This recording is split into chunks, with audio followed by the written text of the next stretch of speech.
নমস্কার বন্ধুরা, হ্যাপি ইটিংয়ে আজকে আরেকটা নতুন রেসিপি নিয়ে চলে এসেছি।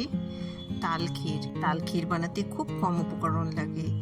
একটা গোটা তালের কাত, একটুখানি ছোটো এলাইচ গুঁড়ো, 300 গ্রাম দুধকে ঘন করে রাখা আছে, আর 1 কাপ চিনি। এই হচ্ছে ইনগ্রিডিয়েন্ট। আর তার সাথে হচ্ছে আধমালা নারকেল কুড়োনো। প্রথমে তালের পাল্পটাকে আমরা একটা কড়াইতে বা প্যানেতে নিয়ে নিলাম, নিয়ে গ্যাসটাকে সিম করে দিলাম। আর আমি সব কিছুই এই কাপের মাপে নিয়েছি, এই কাপের 1 কাপ। এবার এই তালের পাল্পের মধ্যে পুরো চিনি, দুধ আর নারকেল কুড়ি মিশিয়ে দেবো। তবে আমি একটু বাদে নারকেল কুড়িটা দেব। আগে যেহেতু দুধটা আমার ঘন করাই আছে, তাই আগে পাল্পের মধ্যে চিনিটা দিয়ে একটু নাড়িয়ে নিচ্ছি, কারণ পাল্পের তেতো ঝেড়ে ফেলেছি বলে পাল্পটা একদম টাইট হয়ে রয়েছে। চিনিটা দিলে চিনিটা একটু গলবে, তো সেই জন্য আমি দুধটাও ঘন করে রেখেছি, তাই জন্যে একটু বাদে আমি নারকেলটা দেব। প্রথমে আগে একটু চিনিটা মেল্ট হয়ে যাক, তারপরে আমি নারকেলটা দেব। আর গ্যাসটা আমি রাখবো মিডিয়াম টু হাই ফ্লেমে। অনেকে আছে যারা তাল ক্ষীরে 1 চিমটে নুনও দেন, কিন্তু আমি তাল ক্ষীরে নুন দিই না, কারণ আমি দুধের সাথে নুন দেওয়াটা ঠিক পছন্দ করি না।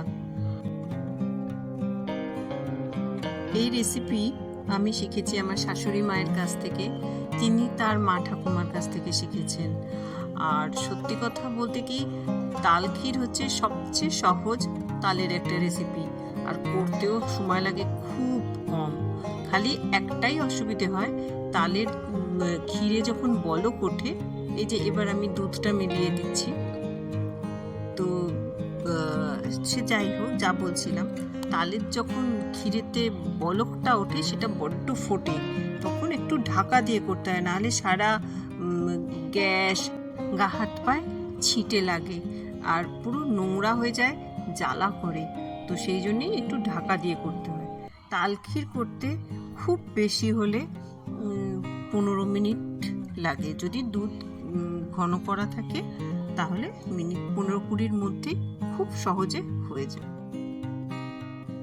এবার দুধটা ভালো করে তালের পাল্পের সাথে মিশে গেলেই আমরা নারকেলটা দিয়ে দেবো, দিয়ে ভালো করে নাড়তে থাকবো।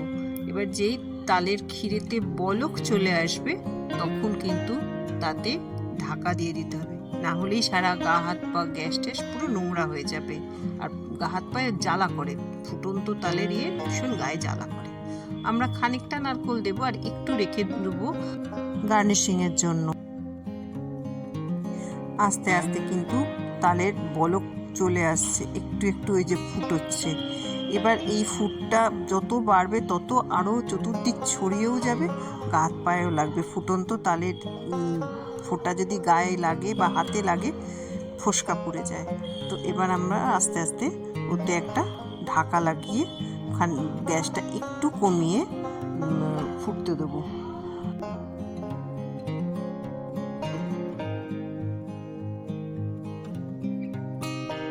ছোট এলাইচের গন্ধটাও যাতে না বেশি লাগে, হালকা একটুখানি দেবো।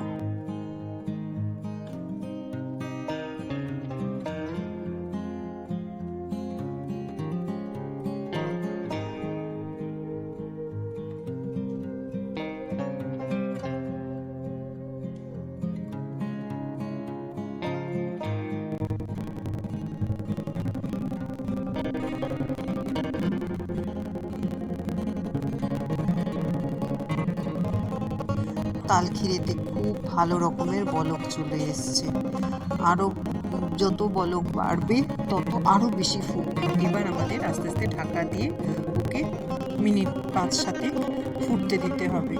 ও মাঝে মাঝে ঢাকনা খুলেও আবার একটু নেড়ে দিতে হবে, যাতে তলাটা কোনোভাবেই না লেগে যায়। তাহলেই আমাদের পুরো তাল ক্ষীর রেডি হয়ে যাবে।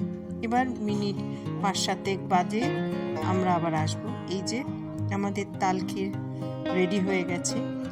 আরেকটু ঘন করা যায়, কিন্তু এটা ঠান্ডা হলে জমে যাবে। তালক্ষীরে কিন্তু ভালো মতো বলক চলে আসছে।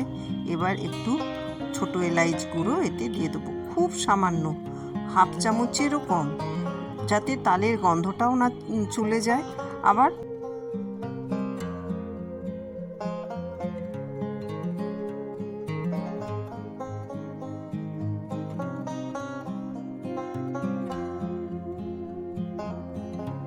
এবার নারকেল দিয়ে গার্নিশিং করে খাওয়ার জন্য একদম রেডি।